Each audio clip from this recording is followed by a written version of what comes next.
It's great fun to come back to Brazil and to São Paulo. I was actually going to just say it's caipirinha time, and we all go home, but I guess I still have to give my talk today. I think we should always serve a little caipirinha at the last talk of the day. What does the audience think? By applause. All right, by applause if you want next year. Okay. Okay, Esper, there we go. Anyways, it's a great pleasure to be here. It's my first time for the course, which I know has been ongoing for a while, and it's been a great time hearing all the wonderful science, meeting with colleagues, and I think it is a great opportunity to meet with the students and with colleagues from around the world here and really share information and renew old friendships and create new collaborations. And I think in the best sense of science, everybody sitting here today will certainly benefit from what we're doing and hopefully see some of the newer findings that will be changing the field in the future.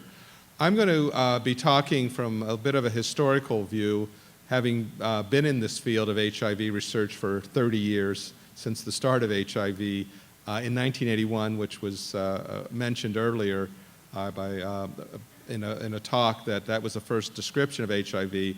And I'll talk a little bit about what lessons we learned from the immune perspective and how we're moving those into to clinical development.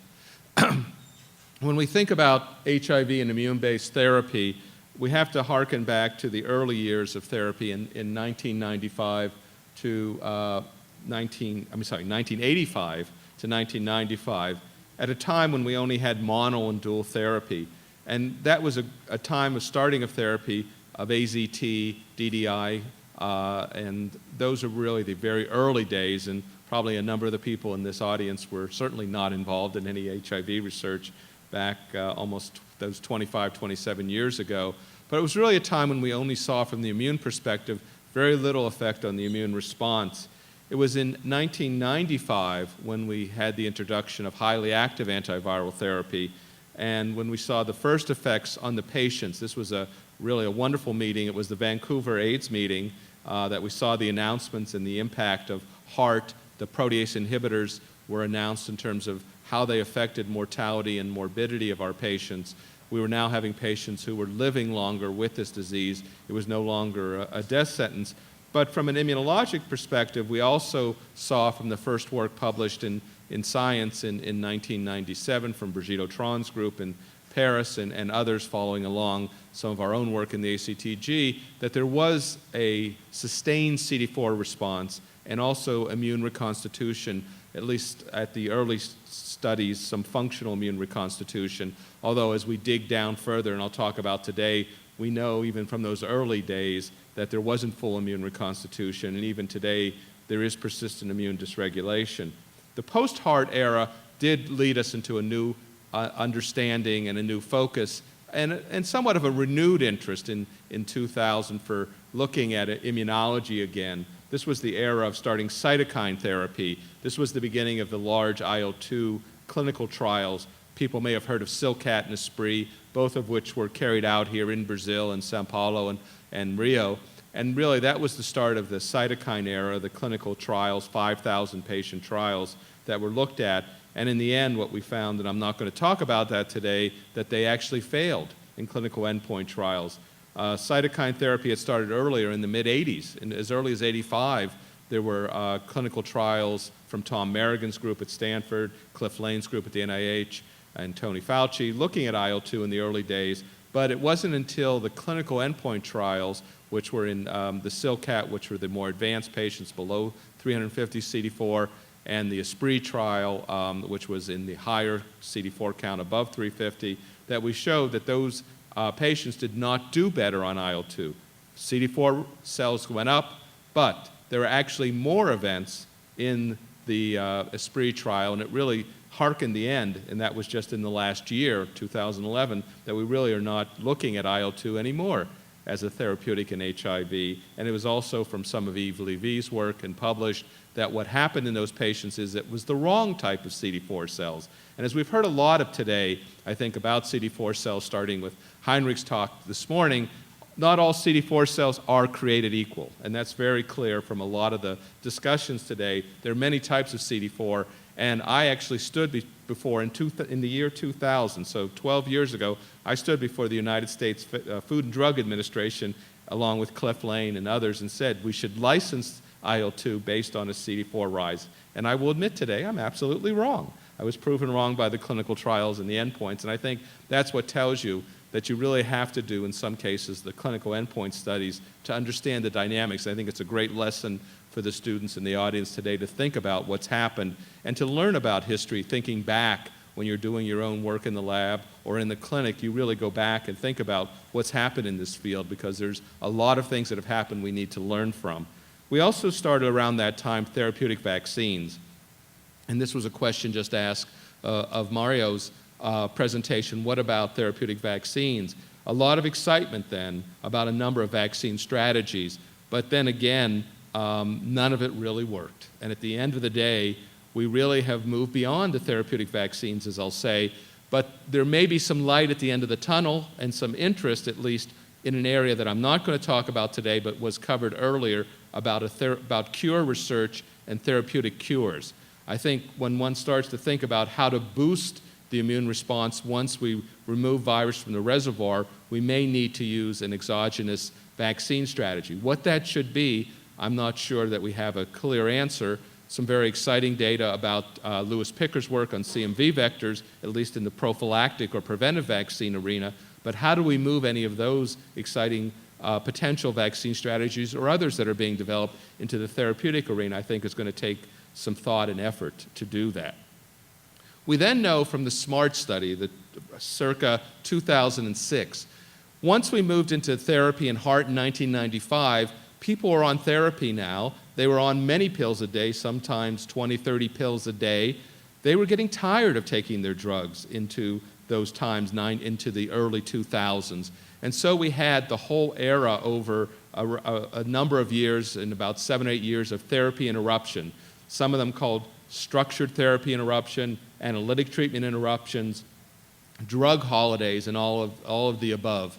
And there was an era in time when we were looking and asking, can we interrupt therapy? When do we start therapy? Is there an effect of taking people off therapy for a weekend if they don't want to take their drugs? And it really wasn't until the SMART study that looked at this really in a randomized large clinical trial, 5,000 patients enrolled worldwide.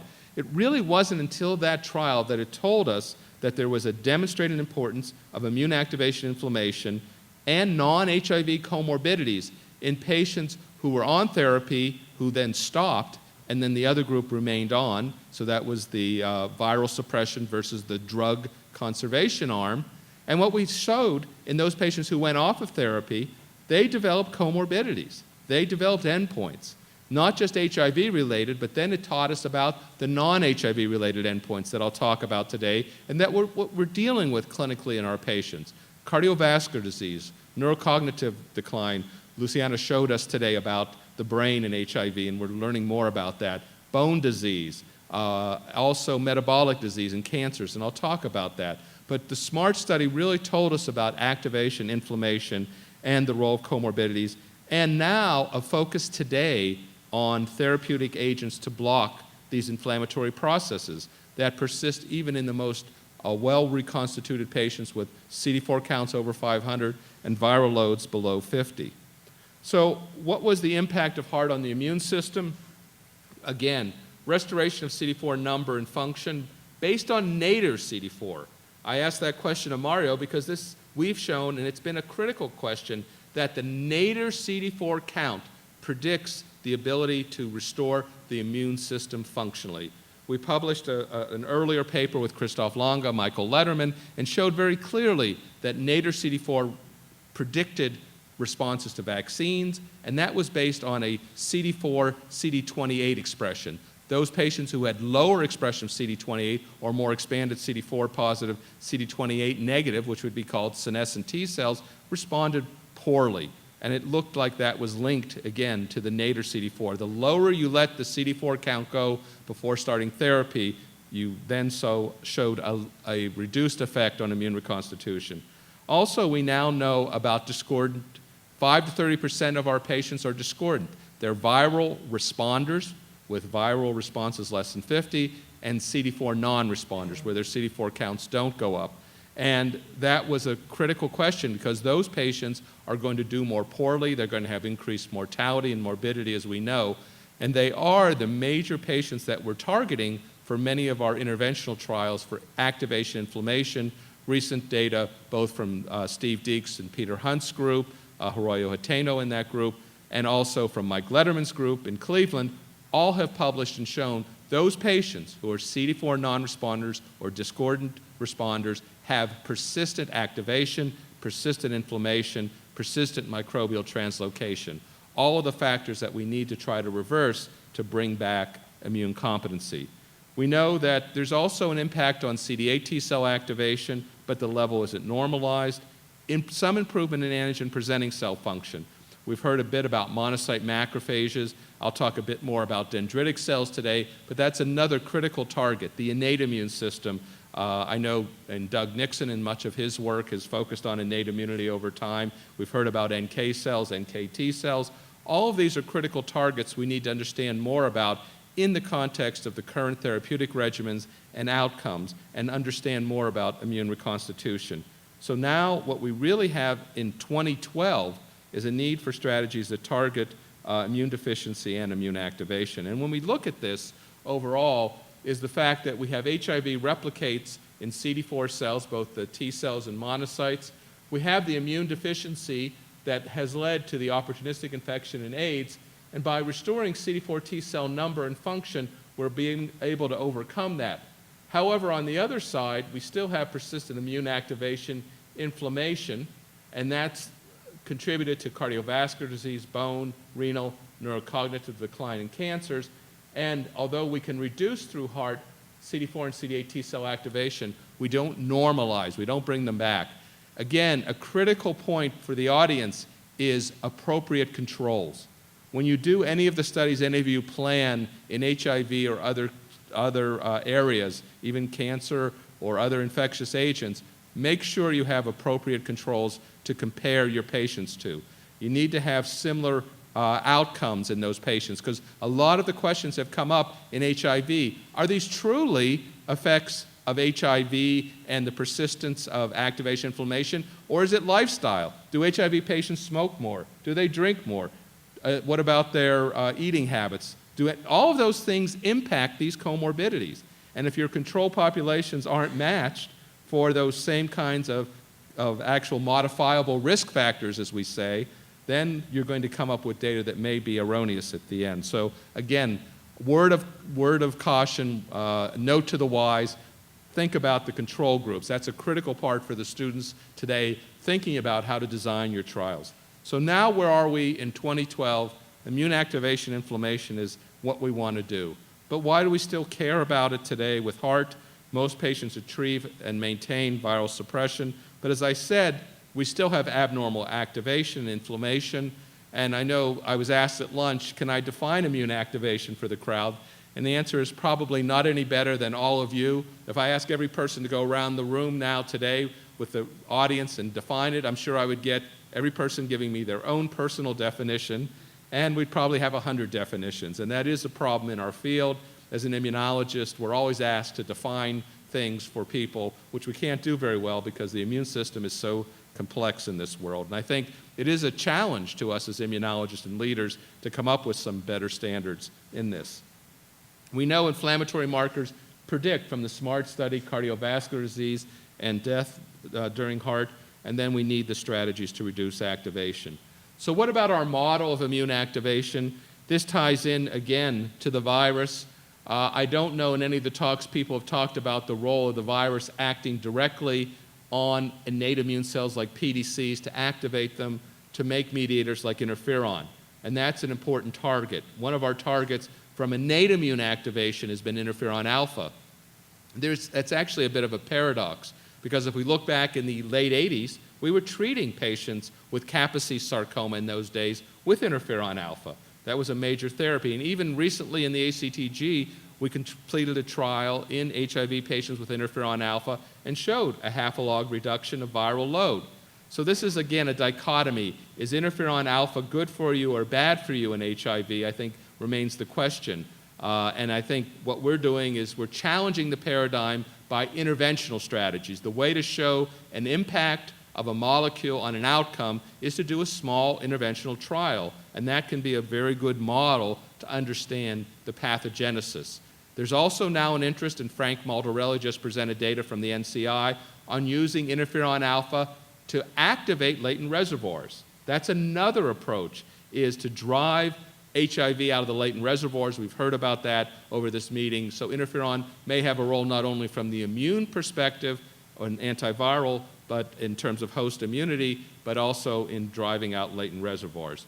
We also know the role of PDCs in HIV interaction and the T regulatory cells. We've heard again about at least 5 different regulatory cells. Tregs aren't our only friends.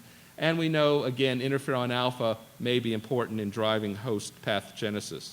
We know this virus leads to cell turnover, immune activation, and when Tregs are looked at, which are responding to try to dampen the host response or the viral response, we get both IL-10 and TGF-beta.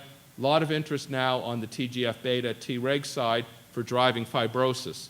So another important pathogenic feature, work from Tim Shacker and Ashley Hawes' group and Jake Estes in Minnesota, has been the idea that Tregs that are a natural response to this viral infection drive production of TGF-beta, especially in tissues, and fibrosis, both in the lymph nodes and in the gut. And now we're looking at actual approaches to reverse that fibrosis. Tim has done this in animal model work with pirfenidone. That's a drug that's been used for lung fibrosis, now using it in HIV, with some very nice results in the animal model work. We're also looking at another drug, telmisartan, with Natanya Sandler at the NIH through the ACTG, again, trying to reverse fibrosis. That's another pathogenic feature, interestingly, of the host. That's the host trying to control this chronic viral infection, and now we have a pathogenic consequence to deal with. We also note that we're looking at apoptosis. We heard about the role of apoptosis in CD4 depletion, and eventually we get this overall vicious cycle, viral replication that's trying to be controlled, but it doesn't control in the non-treated patients. We've heard a lot. Doug Nixon and others have introduced us today to the idea of elite controllers, and in the earlier days from David Watkins and Shelby O'Connor. And why do I bring up elite controllers? Because they represent an interesting group from the pathogenic consequence of immune activation again. We heard about the fact that long-term non-progressors are a subset of patients that lack clinical progression, do not have CD4 decline despite long-term untreated therapy. The elite controllers, however, are defined mostly by control viral replication, and they may have varied CD4 counts. And they, again, are in untreated patients. This is work that we've done collaboratively with Peter Hunt's group and Mike McCune at UCSF, looking at the role of immune activation here. We have HIV positives, elites that are ARV negative, and when we compare those, we see that they still have heightened immune activation, much higher than the controls, and higher than heart-treated patients. So that's the critical point, that the process of elite control, which we've heard a lot about today, may come at a cost. The ability to control viral replication results in persistent immune activation. And that persistent immune activation, as I'll show you throughout my talk today, may lead to the comorbidities of HIV, cardiovascular disease, metabolic, cancer, and so on. So all of what we do and think about, we have to understand both the good and the bad, the yin and the yang, however you want to look at it, if you want to be, however you want to think about this. This is an important area to consider. We also note that higher activation is associated with lower CD4 counts in elites. So it has a clinical effect. Your best marker clinically still for HIV outcome is the CD4 count. And there is, again, a significant correlation. Also higher CD4 activation. So it's not just the CD8, but also the CD4 activation. And then finally, why might elite controllers have a difference in activation? We looked in this study with Peter at T regulatory responses. And what happens with Tregs? Again, many folks have looked at this, that the Treg response may allow for persistent HIV-specific T-cell responses we've heard about and decreased viral replication, but then also result in generalized activation CD4 depletion. So when we looked at this in our patients, we did see, and this was published last year in PLOS One, a significantly lower Treg response in our lead controllers, actually even lower than our controls, and certainly lower than what we saw in our heart-treated patients. So thinking about the idea of persistent activation in elites, the fact that this may lead to CD4 depletion, we are now designing a clinical trial to treat elite controllers. This is a collaboration with Florencia Perea at the Reagan Institute in Boston, and Horacio Hateno and Steve Deeks' group at UCSF and the ACTG, now to begin a randomized trial to actually treat elites. It'll be the first trial to actually give ARVs to this group of patients, and the outcome, the primary outcome, immune activation. So that's what we're going to be looking at is this, there's going to be a lot of secondary outcomes on looking at the viral replication cycle, a lot of look at not just the blood but the tissue. And one of the things, again, I'd like to impress upon this audience today, it's extremely important in all the studies we think about in our HIV populations and SIV studies is not just to look in the blood, but the tissue. And I'd like to actually have everybody repeat after me, now that we're late in the day, tissue is the issue. So can I hear that? You can say it in Portuguese as well. Say it in Portuguese back to me. Tissue is the issue. Come on, louder. Come on, guys. I want to make sure you're awake out there. Okay. Anyways, that's really what we need to focus on, and we're going to do extensive work on gut tissue and other biopsies in our patients. But again, it'll give us an idea in this very unique population, what effect does activation have, and what are the particular outcome measures? So when we ask this, and have shown again in the natural controllers the persistence of immune activation, what are the factors that drive activation during treated HIV? Well, first of all, we note that low-level virus may be part of that. And we're now in several studies, and probably several here in Brazil, have done intensification, adding integrase inhibitors, adding CCR5 inhibitors to current regimens to try to intensify and bring the viral load down. Well, only one study out of about a dozen has shown an effect. It's a Spanish study from Barcelona, and that's the only study, unless others, maybe my colleagues in the front row know of others, but that's the only one I'm aware of from Javier Martinez-Picado's work and Ventura Clatet that have shown any effect on activation by intensification. And I think that's the critical question. Some of it may really be linked to where you're looking, because most of that work and all the work from that study, again, on the blood. We now know we need to start looking in tissue sites at the virus, especially the gut, and there's been some very interesting work presented at the Reservoir meeting in St. Martin this year, looking at how different drugs get into gut sites from work from Courtney Fletcher, and it was an editorial by John Cohn in Science I'd refer you to from some of that interesting work about that. And Joe Wong, certainly at UCSF, has been doing a lot of nice work looking at the role of HIV in gut tissue and that as a reservoir. So I think, again, the tissue comes up in these questions that if we're looking at effects on activation and we're not getting the drugs to the site of where the virus is necessarily, we're not going to see an effect. What about interferon? I'll talk about that as a target of HIV-driven interferon. Microbial translocation has been around a while. Again, we heard about some of the original work from Brenchley and Dueck, and I was actually part of that original paper in Nature Medicine. I think this still deserves, does microbial translocation play an important role? What's going to prove it, again, is a therapeutic interventional trial, and I'll talk about those today.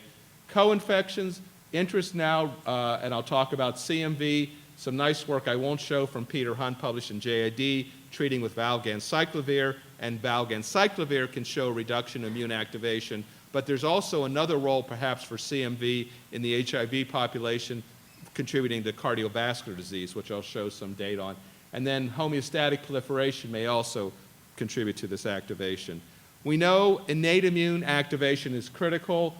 This is an editorial that was from Blood, actually written by Marcus Alfelt and colleagues. And again, looking at the role of HIV driving direct activation through the TLR7, again producing pro-inflammatory cytokines and interferon. One of the things we lose sight of is that HIV drives actually as much TNF-alpha by PDCs as it does interferon. So there's a lot of other pro-inflammatory mediators made that HIV may drive directly. And then through microbial translocation and interaction with microbial products, not just LPS, I'll talk about as a TLR4 ligand, some of our own work with B cells and now TLR2 ligands may be as important in driving inflammatory responses and ultimately immune activation. So now we're thinking, does good interferon turn bad? Well, perhaps. This is a model that says that HIV interacts with dendritic cells, especially plasmacytoid dendritic cells, driving interferon production, and that interferon in turn can activate the uninfected T cells through interferon receptor binding to induce trail, leading to apoptosis and cell death of the T cells. So there again is a role for interferon in leading to T cell death in the CD4 cells and CD8 activation. When you look at the activation pathways, it's mainly, as I'll show you, CD8 driven. So the chronic production of interferon, type 1 interferons particularly, drives the CD8 activation that we see, and that may be part of the persistence. There is data from Pat Fitzgerald-Bacarsley, who actually originally defined PDCs as interferon-producing cells with Yongjong Liu and Fred Siegel, and had shown here in this data that PDCs can become senescents. One of the first lines of defense that they have, again, comparing young HIV negatives against young HIV positives. In this case, the numbers of PDCs go down in HIV, similar to that of older HIV negative individuals. They also see they produce less interferon. Young HIV positives look like older HIV negatives. And then finally, there's a reduction in telomere length, so telomere shortening in the PDCs that occur in these studies that she's done. So there's evidence, again, a new concept maybe for some, of senescence in the innate immune system. That's something we really haven't thought about, because all of the data to date in the aging literature and even in HIV has focused us around T cell senescence and especially CD8s. We note that we've done this in vitro and now have a number of in vivo studies that we may be able to abrogate interferon that's driving CD4 T cell depletion through activation, trail-induced killing, and CD8 activation. Chloroquine in vitro very nicely reduces both a TLR9 activation, TLR7 activation, or HIV R5 or X4 virus. So we can drive down interferon production in vitro with chloroquine. We can drive down immune activation in vitro with chloroquine. Here looking at DR38 expression on CD8 cells or quantitative levels of CD38 with chloroquine. So again, in vitro, it works as a way of driving down interferon-induced responses. We also note in the interferon-induced area or HIV-induced, we also induce other negative regulatory molecules like indolamine 2,3 dioxygenase. So IDO is induced in the PDCs that are exposed to HIV. And what you can see then is the IDO pathway has a number of suppressive effects on CD4, CD8 T cells, NK cells, and B cells. And if we look at the pathways, again, this was just presented this summer by Peter Hunt at Rome, showing that interferon gamma and LPS can induce IDO. HIV itself can induce IDO pathway in PDCs.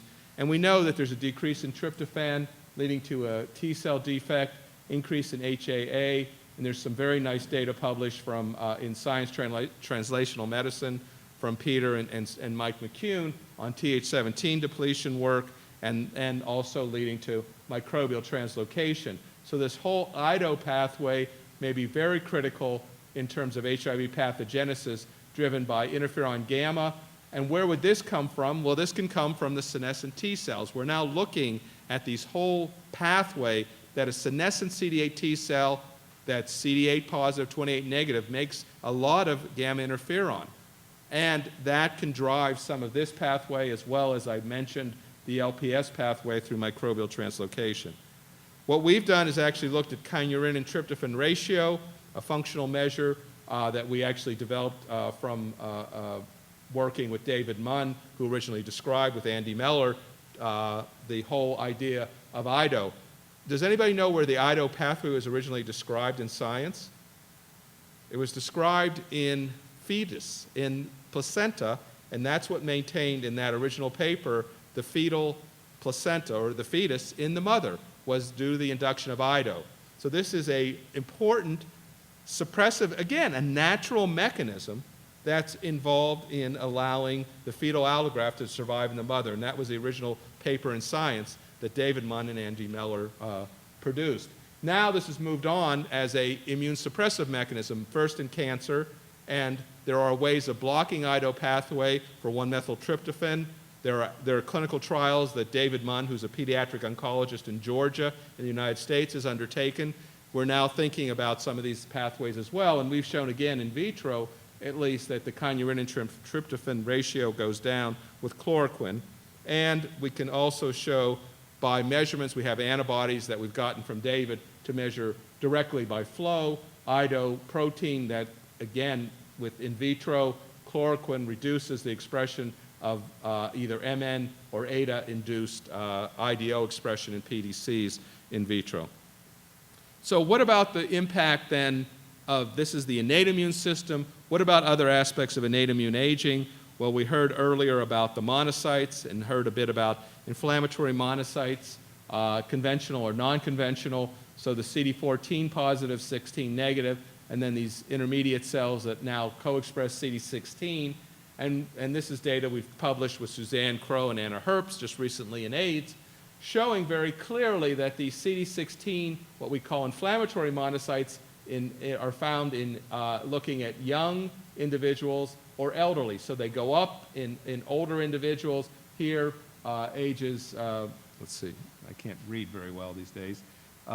That's 63 to 84. And so they go up in the elderly individuals and look similar to patients with HIV who are younger here with viremia. So again, significant increase in aging. So what we're seeing is changes in the innate immune system in aging that look like HIV here in younger individuals.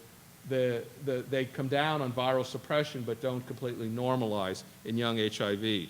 We've also looked at other soluble markers beside this, neopterin, where it's sort of, in my mind, back to the future again. I think people, Doug's smiling, we've done neopterin. God, that was 20 years ago I did neopterin assays. But now we're thinking about these again because these are simple assays and they are correlating with outcomes, and neopterin is a great marker of monocyte activation. Simple assay. Can be done by ELISA, done on plasma. You don't need stored cells or worry about working with frozen monocytes, which are hard to work with. So this, again, same kind of changes we saw, increase in the elderly, more increase even in viremics here, and it doesn't normalize in the suppressed. We're also looking at CXCL10, another great marker. CXCL10, IP10, interferon-inducible protein. So that's another great marker to study that we think represents monocyte activation. Another interesting marker, soluble CD163. I don't think that's one anybody's talked about yet this meeting. That's a hemoglobin scavenger receptor. At the last CROI meeting, it's getting a lot of interest because it's actually linked into the neuro-HIV field in terms of neurologic outcomes, and now in the cardiovascular field, it's being linked to outcomes with coronary artery calcium stores. And groups at Harvard have shown this. Steve Grinspoon's lab just published on this in JID, showing very nice data that soluble CD163 correlated with increased coronary artery calcium in HIV patients. So this is another great marker linking the monocyte for both cardiovascular and neurocognitive outcomes. And then finally, LPS is elevated as another marker of translocation. So if we're thinking about the monocyte involved in inflammation, we're thinking about TLRs, as I mentioned earlier, viremia, activation through interferons, LPS, through the TOR activation pathways, or other receptors, pro-inflammatory cytokines, leading to activation. Again, soluble markers, which are very valuable for measuring monocyte activation, 163, neopterin, and IP10. We have a series of papers that are going to show all three of these together will predict outcomes very nicely in terms of aging and HIV, and I think these will be very simple markers to use overall as biomarkers. and I won't go through a lot of other TLR priming, but there is importance, as I'll come back to, in some of the inflammatory diseases in the end. One of the things that we've moved to in terms of the immune activation inflammation story is away from just T cells and monocytes to B cells. And I had a postdoc who came to my lab from a well-known B cell lab from across town, and I thought, well, I started my career with Max Cooper thinking about B cells 30 years ago. Why not get back to it again? It's sort of, as you say, back to your roots. You always try to come back home.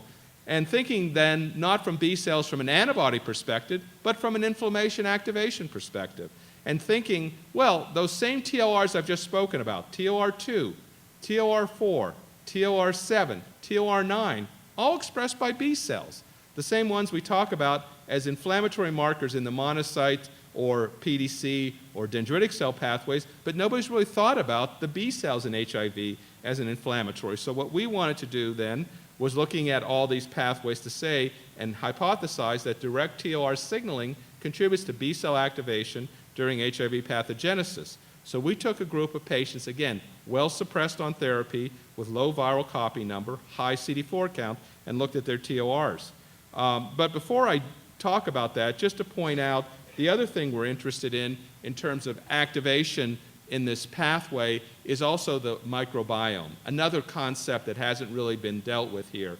And one of the things we're trying to understand in conjunction with looking at B cell activation through TLR ligands is also what happens to the actual bacteria. What kind of bacteria are there that may drive and contribute those TLR ligands? So we've now started a project with our our GI group at my university to ask that question by using pyrus sequencing, deep sequencing of gut tissue. So we're actually having our patients undergo colonoscopies. So we're looking, and I'm not going to present a lot of the B cell data in gut, but we're now comparing B cells in the gut to B cells in the periphery, and we're now doing pyrus sequencing to identify the different species. And we're finding differences in terms of the Bacteroiaceae, and then Prevotella, Ruminata, and then the Enterobacteriaceae. And we can see then this reduction here of the Enterobacteriaceae.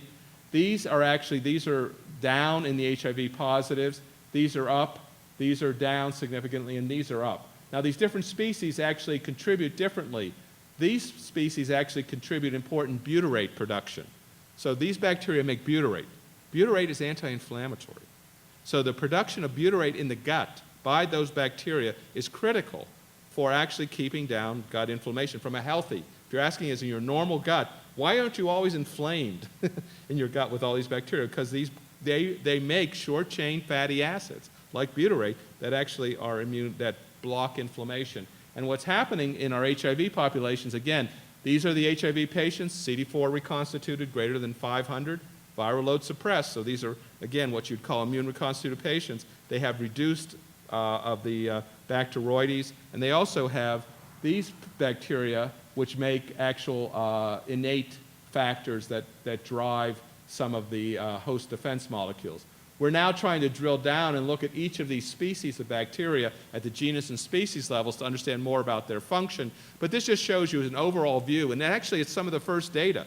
Nobody's really looked in HIV-positive patients doing colonoscopies to actually look at gut tissue. So this is a combination of both colon and ileum. We're now going to separate out the different sites we've looked at and looked at the different species and understand more about function. But I think it's a very powerful tool. It's something I think groups here could think about, is how do we understand more about the host and human microbiome and these outcomes. But we're also, as I said, interested in the TLR-driven responses of B-cell activation in HIV pathogenesis. And in this case, we're driving responses on the right, and what we found is that there's a higher response to TLR2. We can actually show and generate, we heard about B-regs. We're now doing B-regs for the first time in HIV and showing that they can be activated and turned on by the same TLR pathways as the B cells. And we're finding more, again, in blood, greater IL-6 production by B cells that are TLR activated, and in the gut, more TNF. So we're seeing a differential response to TLR activation, whether we look at B cells from the blood or the gut from the patients that I'll talk about. What we've done is to look at constitutive and TLR-mediated activation, in this case looking at markers of activation on B cells, CD40, CD54, again, highly elevated in our HIV patients. And then when we use a series of different TOR stimuli in vitro with the TOR2 ligand, we can nicely activate now the same phenotype in vitro that we see in vivo with TOR2. We can also show higher constitutive expression of IL-6 and show that the TOR2 ligand induces that expression here in vitro, where TNF is not induced in the peripheral blood B cells. We're also looking at the pathways, here looking at P38 MAP kinase, and can show in this pathway mechanistically that all the TORs, again, TOR9, 7, and also that should be TOR4 and TOR2, are activating the MAP kinase, but we see, again, for the TOR2, probably the most significant activation through P38 MAP kinase. We're also looking and have developed an enzyme assay to measure TOR2 ligands in the plasma of the patients, and very nicely showing that those same patients I've just shown you, B cell activation, heightened constitutive IL-6, have higher serum levels of TOR2 ligands.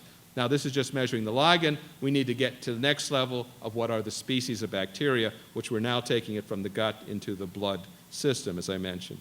And our working model is, and it's not work I'll present today, but we actually are submitting a paper, that the TOR2 activation actually drives a phenotype in vitro that is actually shows an AIDS non-Hodgkin's lymphoma phenotype. So we're able to drive this phenotype in vitro, and we now actually have reproduced and shown this phenotype exists in vivo. Through the MAX and the WISE cohort, both large cohorts of men and women in the US, where we can look 5 years before the development of lymphomas, we can actually find B cells that have a phenotype that we can reproduce in vitro that is TOR-driven in the non-Hodgkin's lymphoma patients. So we now are trying to link the idea that these microbial products are important in activating B cells, not only to make inflammatory mediators, but may also be important, which we have to prove yet, and contribute to some of the malignancies we see in the patients. There's another interesting marker here that's not been looked at, FCLR4, a marker originally, again, cloned by Max Cooper's group, looked at by Susan Moyer initially, but there's a recent blood paper, interestingly enough, by Susan Pierce from the NIH, showing that through TOR activation, TOR9 activation, you upregulate FCLR4, and you convert a B cell from an antibody-producing to an inflammatory B cell. So it's interesting that this is a marker that Susan Moyer has already shown is upregulated in HIV patients. So we may be creating in this milieu of all of the TOR ligands this inflammatory B cell phenotype. It's, again, something we're pursuing in the lab. So what can we do to block? What can we do to actually look at blocking and affecting the outcome? I talked about chloroquine. I'll show some data. We're looking at statins. Heinrich is very interested in anti-IL-6. He's asking me for the data. We're going to start that study soon, and we'll share that data. We're thinking about anti-TNF. We've talked to several companies about that. Anti-IL-23 we've talked about with Merck sharing Plow-Dnax to look at maybe blocking the IL-23 pathway. And the nice thing is they actually have reagents to look at. We're also looking at microbial translocation inhibitors, rifaximin and sevelamer. And I'll show some data in monkeys. So what we're looking at in chloroquine, we're analyzing the data in the ACTG, but there are 2 published studies. Here, reducing in untreated patients immune activation. This is from Danny Dewick group at the NIH, published in JV last year, that there was in untreated patients a reduction in immune activation, no effect on plasma RNA, and possible early decrease in plasma LPS, okay, through inhibiting TLRs. Another paper from Mario Clorici's group published in Blood last year that hydroxychloroquine, that's a different molecule, decreases immune activation in the immune non-responders. No effect on restoring CD4 counts, but again, blocked immune activation in CD8s and in monocytes. And we're now doing and completing a study in the ACTG that we'll have data on soon. We've also done another approach to block with Ivana Pendria's group in Pittsburgh, presented this at the CROI meeting, of trying to reduce microbial translocation in the SIV model and affect comorbidities. In this case, we used a combination of rifaximin, a luminal antibiotic with broad activity against gram-negative and positive as in anaerobes, Sulfasalazine, an anti-inflammatory drug used in patients with mild to moderate inflammatory bowel disease. And we compared in these animals that were treated only with the combination of these drugs, no ARVs. We compared microbial translocation, immune activation, inflammation, again with plasma cytokines, viral replication, and T cell changes both in the blood and the gut in these animals, and the N of 8. This shows you now the soluble CD14 changes here, these patients. Yes, they are patients, the monkey patients. In this case, were infected acutely and then treated right afterward with the combination of drugs, reduced significantly soluble CD14. Here, these are the non-treated and treated, so we saw significant reduction. These were followed out for 3 months. So again, a nice reduction in soluble CD14 by treating with both rifaximin and sulfasalazine. This is looking at the results of T cell activation. Some really beautiful data here from Ivana showing on the left DR38 expression of CD4s. These are the untreated and then the treated animals. These are DR38 for 8s. Again, with these two drugs alone, we're impacting immune activation. So this gives, again, some proof that if we're impacting the microbial translocation pathway, that we can subsequently affect immune activation. Also, importantly, some preliminary data suggests an impact on viral load. Here early on, again, at day 30, she dose-reduced the sulfasalazine in the monkeys. So we don't know if that's why the curves come together, but again, the curves did separate out here, and they were significantly different in the early viral load, untreated and treated animals. So we had some very early responses. Again, acute infection, need to repeat it with chronically infected animal, but I think some exciting early data to suggest some impact here of these combination drugs even on viral load. And we also showed the fact that control of MT during acute infection shows the magnitude of the CD4 depletion in the gut is different here in the mucosal cells. Here are the treated and untreated animals. So again, early data gives some hope that there may be an impact. And then finally, this is coagulation markers, 2D dimers impacted. So we're seeing a significant impact on a lot of interesting pathways, and we're now actually pursuing this further with Ivana Pandrea and also Russell Tracy in Vermont. And Russ Tracy has developed all of these markers of coagulation now in the animal model, and we can show, we think this may be important for outcomes of cardiovascular disease, because this model, and I'm not going to show the data today, we actually have adapted it to show that with the virus we've used in these pigtail macaques, we can induce cardiovascular disease from a pathologic perspective. So again, we have a non-human primate model to study microbial translocation and cardiovascular comorbidities. Retreatment with rifaximin sulfasalazine reduces systemic immune activation, inflammation, and virus, and then reduction impacts the activation coagulation. So I think, again, there's perhaps some relationship we're now seeing between MT and cardiovascular markers. We're also interested in senescent T cells. I'll go through this quickly. Cardiovascular disease risk is important in the senescent T cell arm, and we've just published this in the WISE cohort in collaboration with Robert Kaplan and also with Steve Deeks, showing that T cell activation and senescence correlated with carotid lesions in our HIV-positive women, here looking at immune activation and senescence. So we showed only in the HIV patients an impact of a correlation here, at least, of activation and senescence and carotid lesions. We've also done this in another paper published with the same group in Circulation, predicts reduced carotid artery distensibility in this population. And more exciting, what we've seen now is that this may be also driven by CMV, that CVD risk may also be linked to CMV. And we did show carotid lesions and CMV IgG, just a simple assay of quantitating the CMV antibody.